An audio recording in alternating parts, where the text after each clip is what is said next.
रही। अब भगवान के जाने के बाद क्या कुछ हुआ, देखिए बहुत महत्वपूर्ण प्रश्न है यह। भगवान के जाने के पश्चात क्या कुछ घटित हुआ, इस प्रश्न का उत्तर हमें चाहिए। अब देखिए ये प्रश्न किए गए हैं और इसी के आधार पर पूरी भागवत है। तो कहते हैं जब सूत जी से पूछा गया है इन 6 प्रश्नों का उत्तर हमें दे दीजिए, तो सूत जी कहते हैं आपने बहुत अच्छा प्रश्न किया है। और शौनक जी के प्रश्न से सूत जी के मन में बड़ा आनंद आया, बहुत आनंदित हुए, कहने आपने बहुत अच्छा प्रश्न किया। देखिए जिस विषय का विशेषज्ञ व्यक्ति होता है उसी विषय को लेकर के कोई जिज्ञासु आए और प्रश्न करे तो उसको उत्तर देते हुए बड़ा आनंद आता है। तो यहाँ पर सूत जी पुराणों के आचार्य हैं, विशेषज्ञ हैं, स्पेशलिस्ट हैं। तो उनके पास आकर के जब ये प्रश्न किया गया है तो वो कहते हैं मुझे तो बड़ा आनंद आ रहा है, मेरा रोम रोम खिल रहा है, मैं रोमांचित हो रहा हूँ। लेकिन आपको कुछ बताऊं उससे पहले मैं अपने गुरुदेव जी का सुमिरन करना चाहता हूँ। तो सूत जी के गुरु जी कौन है? सुखदेव जी हैं। कहते हैं सुखदेव जी यम प्रव्रजन तमपेत कृत्यम द्वैपायनो विरह कातर आजुभाव। कहते हैं सुखदेव जी अपनी माँ की गोद से बाहर आए हैं और आते के साथ साथ वन की ओर भागे। कहने लगे कि जब सुखदेव जी भागे तो उनके पिता उनके पीछे पीछे भागने लगे। अब पिता व्यास जी हैं, व्यास जी कहते हैं कि बेटा बेटा रुको रुको रुको रुको, कहाँ जा रहे हो, रुको रुको रुको। और सुखदेव जी ने तो अपनी चाल बदली नहीं, वो तो निकलते चले जा रहे। किंतु सुखदेव जी की ओर से वृक्षों ने जवाब दिया, कहा कि व्यास जी लौट जाइए। अब सुखदेव जी लौटने वाले नहीं, अभी त्याग कर चुके हैं घर का। तो कहते हैं कि ऐसे सुखदेव जी जो वन में जा रहे थे, पिता पीछे पीछे दौड़ रहे थे, स्वयं जवाब न दे करके उनके माध्यम से जो वृक्षों ने जवाब दिया, इसका मतलब सुखदेव जी अंतर्यामी हैं। वो किसी भी जड़ पदार्थ में प्रवेश करके उससे जवाब दे सकते हैं, चेतन की बात छोड़िए। तो ऐसे सर्वभूत हृदय सुखदेव जी की हम वंदना करते हैं। बोले सुखदेव भगवान की। अब दूसरे श्लोक में कहा कि यस्वानुभाव अखिल स्तुत सारमेक। सुखदेव जी का स्वभाव इतना कोमल है, उन्होंने समस्त श्रुतियों, वेदों का, पुराणों का, शास्त्रों का सार लेकर के अज्ञान रूपी अंधकार में गोते खा रहे मनुष्यों के लिए श्रीमद् भागवत जी का ज्ञान प्रसार किया। ऐसे सुखदेव जी को हम प्रणाम करते हैं। भगवान नारायण को नमस्कार किया है, नर नारायण को नमस्कार किया है, देवी सरस्वती को नमस्कार किया है। माँ भवानी को नमस्कार करने के बाद कहने लगे हे ऋषियों, आपने बहुत सुंदर प्रश्न किया है। सबै पुंसाम परो धर्म यतो भक्ति रदोक्षजे। धर्म क्या है? धर्म किसको कहते हैं? धर्म वही होता है जिसके करने से भगवान नारायण प्रसन्न होते हैं। धर्म वो होता है जिससे जो है भगवान नारायण के प्रति भक्ति का भाव प्रकट होता है। और धर्म का फल क्या है? धर्म का फल है मुक्ति। धर्म का फल जो है अर्थ कमाना नहीं है, और अर्थ का फल विषयों का सेवन नहीं है। तो यहाँ सुंदर बात बताई है, और यहाँ पर बताया कि जो कुछ भी हम संसार में करते हैं वो सब नारायण परक होना चाहिए। हम यज्ञ करते हैं तो वासुदेव प्रसन्न हो इस भाव से करना चाहिए। हम किसी सदग्रंथ का पाठ अध्ययन करते हैं उसका फल भगवान की प्रसन्नता को लेकर के ही होना चाहिए। और वो भगवान जिसे हम नारायण कहते हैं, हम जिसे वासुदेव कहते हैं, वो भगवान नाना युगों में, नाना अवसरों में, नाना परिस्थितियों में, नाना रूपों में आते रहते हैं। और वैसे तो भगवान नारायण तमाम अवतारों का खजाना है। जिस तरह बड़े सरोवर से छोटे छोटे नदियां नाले निकलते रहते हैं और आगे जाकर के उनका स्वरूप विशाल होता है। कोई भी नदी है उद्गम स्थान में छोटी होती है, लेकिन आगे आगे चलते हुए उसका स्वरूप बढ़ जाता है।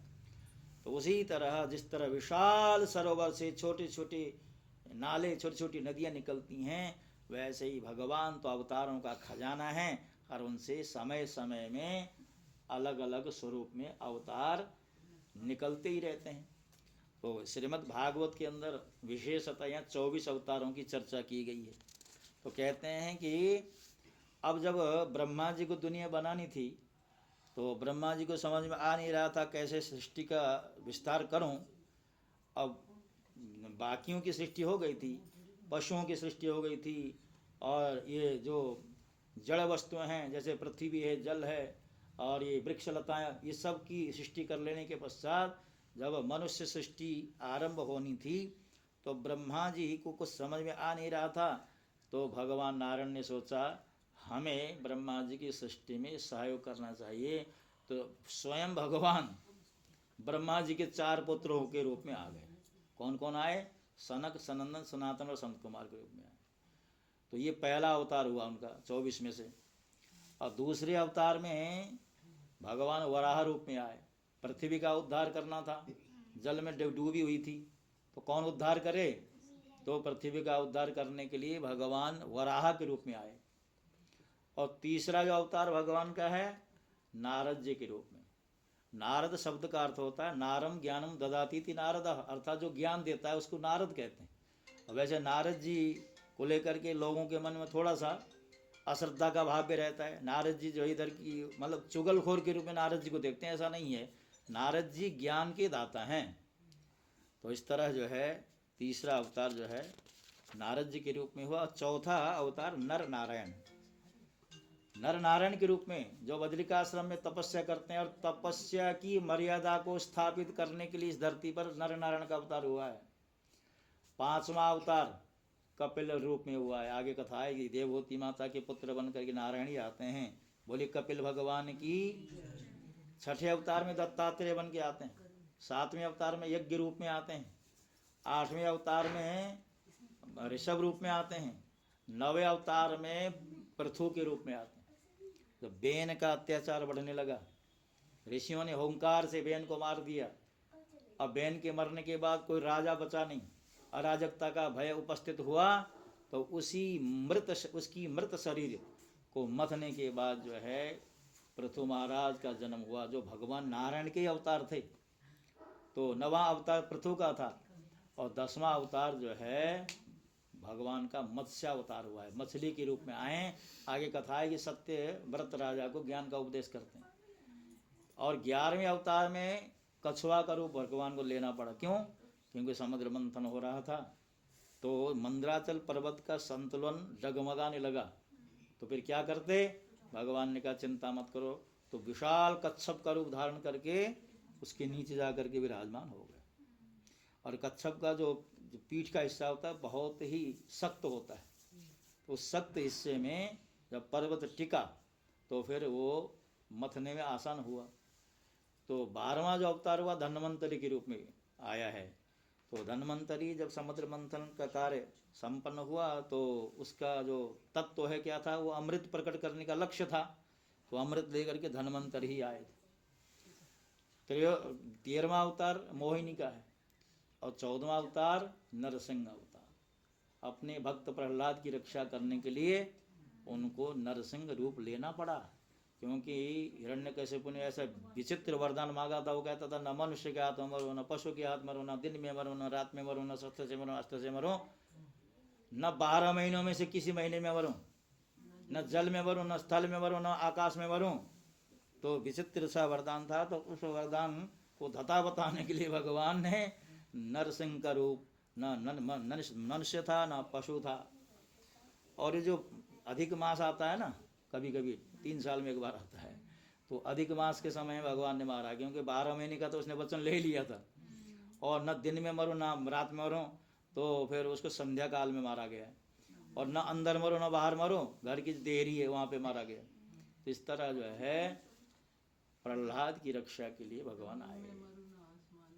हाँ बिल्कुल। तो उन्होंने अपने उस पर रख करके, जंघाओं में रख करके उसको मार डाला था। और 15दशम वामनकम, 15वां जो अवतार है वो वामन अवतार है।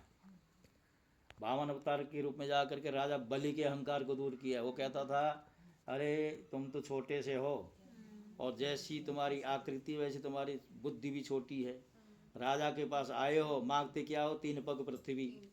तो भगवान ने कहा अभी बताता हूँ तुझे, चिंता मत कर। तो 3 पग के बहाने सब कुछ नाप लिया, 2 पग में नाप लिया, और तीसरा पग कहाँ रखें?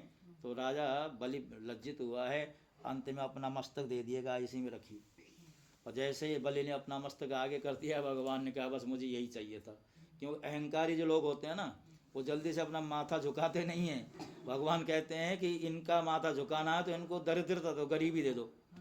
गरीबी दे दो तो अपने आप झुक जाता है माथा। तो इसलिए सब कुछ लेने के बाद तो उसके बाद बचा कुछ नहीं, तो झुकने के अलावा कुछ उपाय था नहीं। तो इसलिए राजा बलि से भी सब कुछ मांग लिया था, उसका अभिमान दूर किया था। और 16वें अवतार में परशुराम जी के रूप में आए और बहुत ज़्यादा अराजक राजा थे, उन सब को दंडित किया गया, इनको सीधा करना है। 17वें अवतार में व्यास जी का अवतार है, वेद व्यास जी के रूप में आए और पुराणों की रचना की। ये भागवत आज हमारे सामने वेद व्यास जी की बदौलत है। तो ऐसे ही 18वें अवतार में श्री राम जी के रूप में आए। 19वें अवतार में जो है बलदेव जी के रूप में आए, बलराम जी। 20वें अवतार में कृष्ण जी के रूप में आए। 21वें अवतार में बुद्ध के रूप में आए। 22वें अवतार में हंसावतार हुआ भगवान का, और हंसावतार में उन्होंने सनकादियों को दिव्य ज्ञान दिया। और 23वां अवतार हयग्रीव के रूप में हुआ। हयग्रीव नाम का राक्षस वेदों को चुरा करके ले जा रहा था, तो हयग्रीव का यानी घोड़े का रूप धारण करके आए और उसको मार करके वेदों को वहाँ से ला करके यथास्थान विराजमान कर दिया। और 24वां अवतार कल की अवतार है, यानी हर युग में, हाँ हर मतलब कल्प में तो भगवान का कल की अवतार होता रहता है। अब इस समय वैवस्वत मनु का टेनवर चल रहा है, मनवंतर कहते हैं जिसको। और वैवस्वत मनु को 71 चतुर्युग मिले हैं, 71 चतुर्युग मिले हैं। उनमें से ये 28वां राउंड चल रहा है, अभी जो चल रहा है 28वां राउंड चल रहा है। और 71 के 71 जो चतुर्युग होते हैं एक मनु के, उन सभी चतुर्युग में जब कली का टेनवर आता है तब तो कली के अवतार भगवान को लेना ही पड़ता है। तो अभी 28वां चक्कर चल रहा है। तो अब कल की अवतार कहाँ होगा? संभल नाम के गांव में होगा। और वहाँ जब कल की का अवतार होगा, फिर कलयुग के दोषों को नष्ट करके उस दिन से भगवान सत्ययुग का आगमन इस धरती पे करेंगे। तो ये यहाँ पर इस बात की चर्चा दी गई है। अब यहाँ पर बताते हैं कि अगर आपको अपना कल्याण चाहिए, यहाँ पर शौनक जी कहते हैं इदम भागवतम नाम पुराणम ब्रह्म संगीतम। सूत जी शौनक जी से कहते हैं कि आपको अपना कल्याण करना हो। आपने कहा था ना कि कल्याणकारी मार्ग कौन सा है? भागवत रूपी मार्ग का अवलंबन कीजिए, भागवत का मार्ग चयन कीजिए। उससे क्या होगा कि आपका उद्धार होने वाला है। अब यहाँ पर जैसे भागवत का नाम लिया है, तो यहाँ पर शौनक जी कहते हैं बताइए भागवत जी की रचना किसने करी और सबसे पहले कथा किसने सुनी है? ये हमें सुनाने की कृपा करें। कहते हैं कि एक समय की बात है, वेद व्यास जी बद्रिकाश्रम में बैठे बैठे चिंतन करते रहे, ब्रह्म का चिंतन करते रहे। और उसके साथ साथ उनके मन में ऐसा भाव आया कि मैं क्यों न बैठे बैठे कुछ करूं। तो उन्होंने 17 पुराण रचे, वेद का 1 से 4 विभाग कर दिया, महाभारत की रचना की। उन सब के बावजूद भी वेद व्यास जी को संतोष नहीं होता। वो सोचते मैं मुझसे तो कुछ हुआ ही नहीं, मनुष्य जीवन पाया किंतु मुझसे कुछ हुआ ही नहीं, इतना कुछ करने के बाद भी। तो निराश बैठे थे आश्रम में। नारद जी घूमते घामते पहुँचे। नारद जी ने जब देखा ये उदास से बैठे हैं, क्या बात है? कहने लगे आप उदास क्यों हैं? कहने लगे कि बस महाराज क्या बताएं, ये सब जो है करने के बाद भी ऐसा लगता ही नहीं कि मैंने कुछ किया है। तो नारद जी ने कहा आपने किया तो बहुत है, किंतु जितना भी किया है उतना सार्थक नहीं। अगर आपको सार्थक कोई कार्य करना हो तो मैं आपको बताता हूँ मार्ग। तो कहने लगे कि आपने 17 पुराण रचे, अन्य भी बहुत सारे ग्रंथ बनाए, किंतु उन सभी ग्रंथों में आपने किसी में कर्म प्रधान बातें लिखी हैं, किसी और विषय को लेकर के लिखी हैं, लेकिन भगवान श्री कृष्ण की विशुद्ध भक्ति का निरूपण करने वाला कोई भी ग्रंथ अलग से आपने लिखा नहीं। जब तक उस ग्रंथ की रचना नहीं करोगे, तब तक आपको शांति नहीं मिलेगी। तो नारद जी ने यहाँ पर अपना पूर्व जन्म बताया, मैं दासी का पुत्र हुआ करता था, मुझे संतों की कृपा प्रसादी प्राप्त हुई और उनकी कृपा से मैंने भगवान की तपस्या की। दासी का पुत्र होने का जो कलेवर था उसको मैंने समाप्त किया, फिर ब्रह्मा जी का पुत्र बन करके आया हूँ।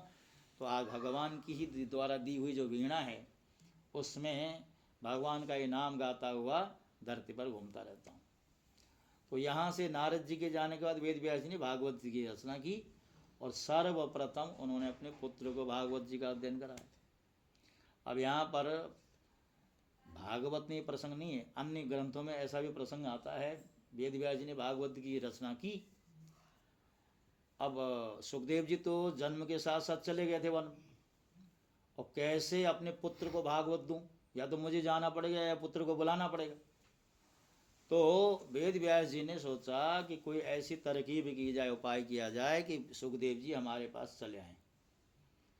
तो वेद व्यास जी ने भागवत जी के 18,000 श्लोकों में से कुछ श्लोक अपने शिष्यों को रटाए, उनके पास शिष्य हुआ करते थे, और कहा कि एक काम करो, तुम इन श्लोकों को जो है वन में जहाँ पर सुखदेव जी बैठ के तपस्या कर रहे हैं ना, उनके आसपास जाकर के गुनगुनाओ, इनका गायन करते भी रहो और समिधाएं एकत्रित करो वन से।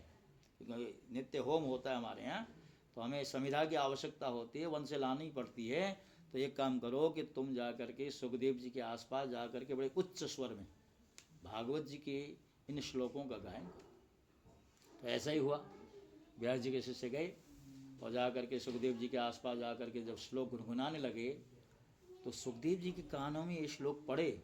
और कौन कौन से श्लोक थे? अहो बकेयं स्तनकालकूटं जिघांसया पाय यदप्य साध्वी लेभे गतिं धात्र्युचितां ततोऽन्यं कम्बा दयालुं शरणं व्रजेम। बहुत सुंदर श्लोक है। बताया कि वो भगवान श्री कृष्ण जिन्होंने अपने स्तनों में विषलेप करके मारने के लिए आई हुई पूतना को भी वह गति प्रदान की जो अपनी सगी माँ को मिलनी चाहिए। ऐसे दयालु भगवान को छोड़कर हम किसकी शरण में जाएं? अब देखिए, सुखदेव जी तो ब्रह्म का चिंतन कर रहे थे, निर्गुण का चिंतन कर रहे थे, लेकिन जब श्लोक गाया अर्थ तो उनके अपने आप समझ में आ गया। सुखदेव जी सोचने लगे, अरे ऐसा दयालु भगवान है जो ब्रज में इस समय लीला कर रहा है और ऐसे साकार स्वरूप का ध्यान, उसकी उपासना छोड़ करके मैं ध्यान में बैठा हुआ हूं। उस श्लोक ने झकझोर दिया है सुखदेव जी को। और वहां से खड़े हुए और आकर के व्यास जी के चरणों में प्रणाम करके भागवत जी की का पहले अध्ययन किया। और देखिए, वही जो भागवत जी थी वो राजा परीक्षित को सुनाई गई है सुखदेव जी के द्वारा। और क्योंकि सुखदेव जी को 7वें दिन मरने का शाप मिला था, तो सुखदेव जी ने कथा के माध्यम से राजा को निर्भयता प्रदान की। देखिए, मृत्यु अटल है, मृत्यु को हम टाल नहीं सकते, किंतु मृत्यु को मंगल बना सकते हैं, निर्भय बना सकते हैं। जैसे ही मृत्यु पास में आती जीव घबराता है और घबराते हुए प्राण त्याग देता है, लेकिन जो सिद्धि को प्राप्त कर चुका होता है, जिसने मृत्यु के भय को जीत लिया होता है, वह मृत्यु से डरता नहीं। फिर वो क्या होता है, प्राण छूटते ही वो भगवान के पास पहुंच जाता है। तो ये कथा की महिमा होती है। तो सुखदेव जी को के द्वारा राजा परीक्षित को जो भागवत जी का प्रसाद मिलने वाला है, वो आगे के प्रसंगों में आपके समक्ष उसे हम बताएंगे। आज के लिए बस इतना ही। एक बार भगवान को याद करते हुए, कोई कहे गोविंद, कोई गोपाल, कोई कहे गोविंद, कोई गोपाल, मैं तो कहूँ सांवरिया बांसुरी वाला, मैं तो कहूँ सांवरिया बांसुरी वाला। गोविंद गोपाल, गोविंद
के विष से बचाया, गिरधर ने आकर के विष से बचाया।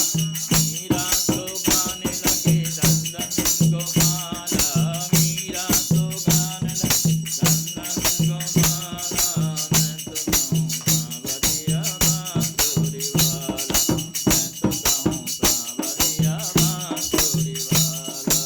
गोविंदा गोपाला,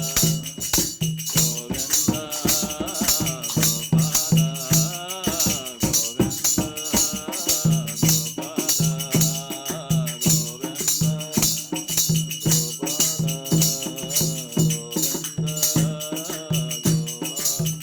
बोलो भागवत भगवान की जय, श्री कृष्णचंद्र भगवान की जय। जय